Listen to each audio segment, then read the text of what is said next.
नमस्कार बंधुरा आज के आबारो चले एलाम नतून एकटा रेसिपि निये। आम देखे बुझतेई पाच्छेन आमेर किछु एकटा बानाबो। एगुलो आमादेर गाछेर आम पाड़ा होयेछे आर एई आम दिये आमी किन्तु अनेक रकम आचारई करेछि, तबे सबगुलो भिडियो तुलते पारिनि, किछु किछु तुलेछि।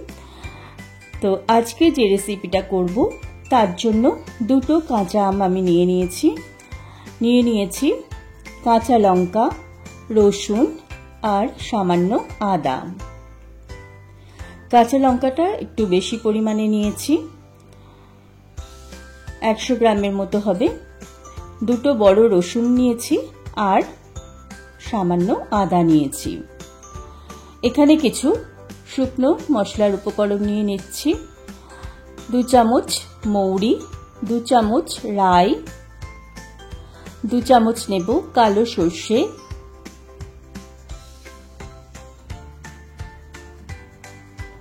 1/2 চামচ মেথি,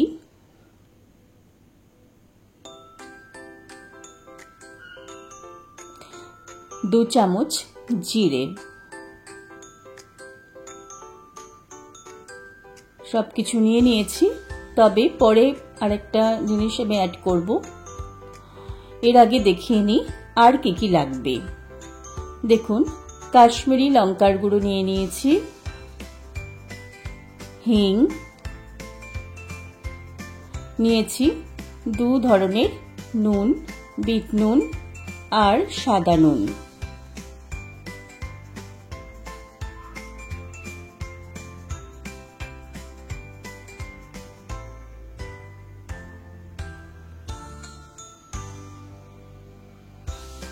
এখানে আর 2 চামচ ধনে আমি দেব।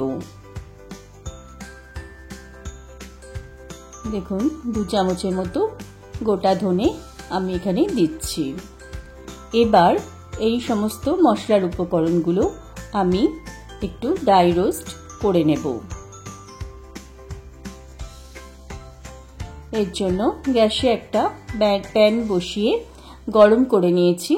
তারপরে গ্যাসের ফ্লেমটা লো করে দিয়ে মশলাগুলো কিছুক্ষণ নাড়াচাড়া করে নেব।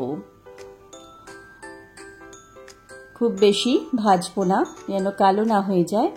আবার মশলাগুলো যাতে একটু মুচমুচে হয়, সেই জন্য কিছুক্ষণ ধরে নেড়ে একটু ভেজে নেব।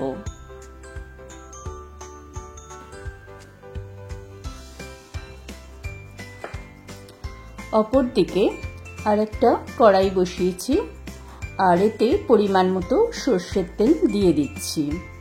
তেলটা ধুয়ো ওঠা পর্যন্ত গরম করে নেব।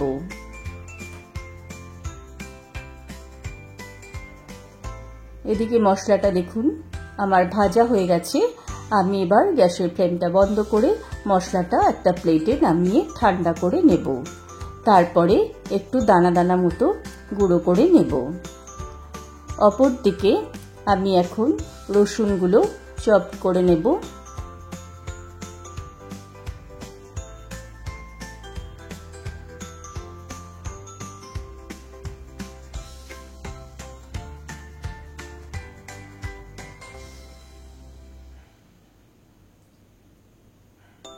হয়ে গেছে, এর মধ্যে আদাটাও দিয়ে দিচ্ছি।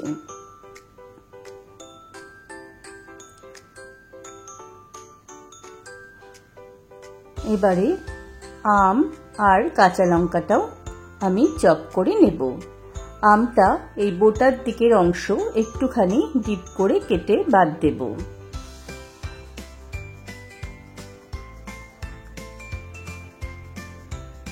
আটিটার থেকেও সমস্ত শাঁসটা আমি নিয়ে নিচ্ছি। এবার এগুলো ছোট ছোট টুকরো করে নেব প্রথমে, তারপরে চপারে দেব। দেখুন, আমটা আমার কাটা হয়ে গেছে।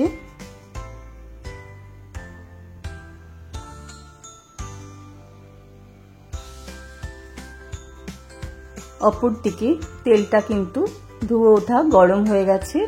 এবারে গ্যাসের ফ্লেম বন্ধ করে তেলটা আমি নিয়ে এসেছি, পাখার তলায় রেখেছি, কিন্তু এখনো খুবই গরম আছে।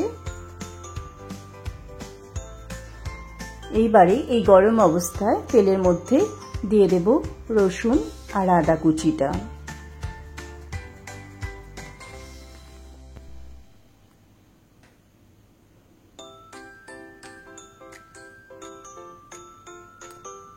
সমস্ত রসুন আর আদা কুচিটা আমি দিয়ে দিলাম। এবার একে একে এর মধ্যে দেব হলুদ গুঁড়ো,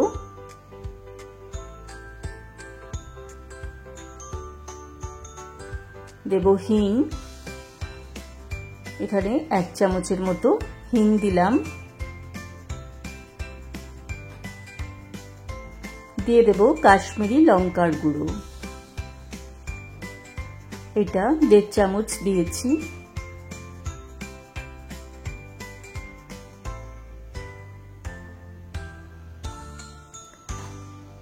ভাজা মশলাটা আমি গুঁড়ো করে নিয়ে এসেছি, সেটা দিয়ে দিলাম। তেলের সাথে ভালো করে মিশিয়ে নিচ্ছি সবকিছু। এখন পরিমাণ মতো বিট নুন দিলাম। এইসব আচারে নুন কিন্তু একটু বেশি লাগে।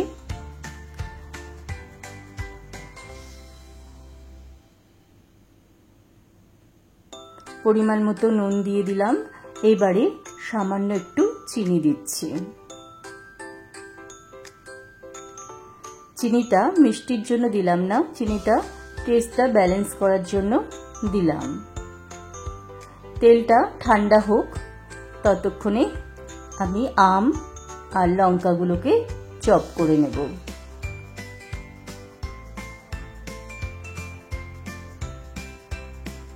অল্প অল্প করে আম দিয়ে এইভাবে চপ করে নিয়েছি। সমস্ত আমটাই করা হয়ে গেছে। এবারে লঙ্কাগুলো করে নেব।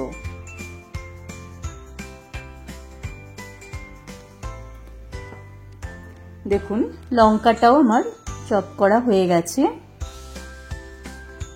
এবার আমের মধ্যে লঙ্কাটা দিয়ে দেব।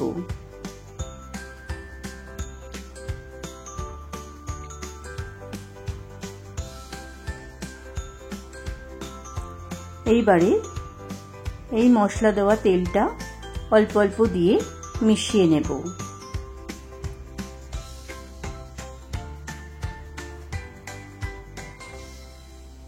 এই আচারটা আমাদের বাড়ির বাচ্চারা খেতে খুবই ভালোবাসে। ভাত, রুটি, পরোটা, লুচি যাই খাক না কেন এই আচারটা একটু করে নিয়ে খেতে ওদের খুবই ভালো লাগে।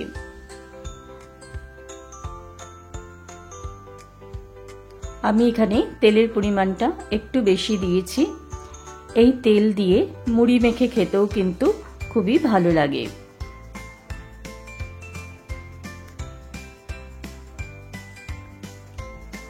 এইভাবে সমস্ত মশলা দেওয়ার তেলটাই আমি আচারে দিয়ে দেব আর মেশাতে থাকবো। এইভাবে আচার বানিয়ে সারা বছর রাখা যায়। মাঝে মাঝে শুধু একটু রোদে দেব। দেখুন পুরো তেলটাই আমি দিয়ে দিয়েছি। হয়ে গেছে আচারের রেসিপি। শেষে আর একটা জিনিস দেওয়া বাকি আছে। আর এই যে বয়েম রেডি করে রেখেছি, এটা কাচের বয়েমে রাখলে কিন্তু সারা বছর সংরক্ষণ করে রাখা যায়। এই জন্য বয়েমটা আমি ধুয়ে পরিষ্কার করে মুছে রেখেছি। এবারে শেষে দিয়ে দিচ্ছি 1 থেকে 1.5 চামচের মতো ভিনিগার, দিয়েও ভালো করে মিশিয়ে নেব।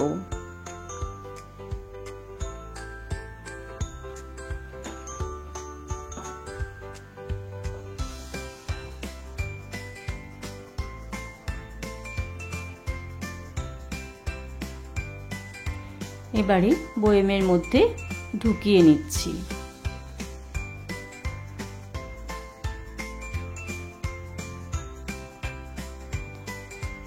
বেশি দিন রাখতে গেলে এটা মাঝে মাঝে একটু রোদে দিলে আচারটা কিন্তু ভালো থাকবে।